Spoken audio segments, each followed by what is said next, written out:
mivavaka aza mba manary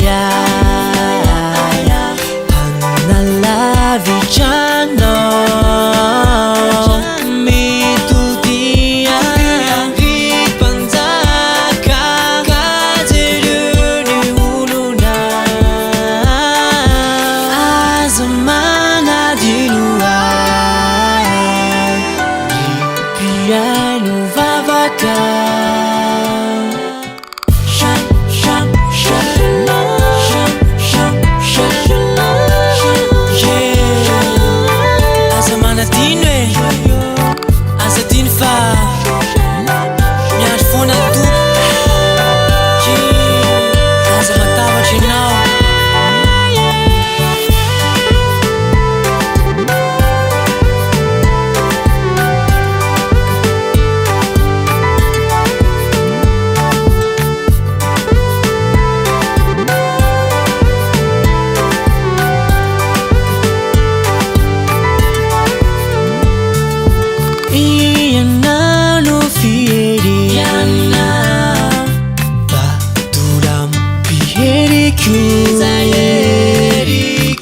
nakambuti ya dhahabu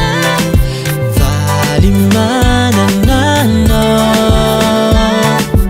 afatau janifuku jamianja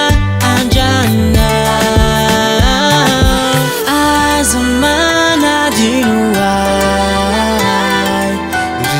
ripiaino vavaka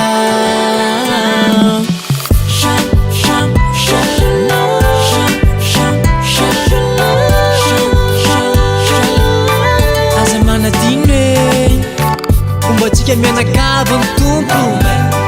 fahasoavany famonjam-po Alleluia fitahiny famontsika mandrakisay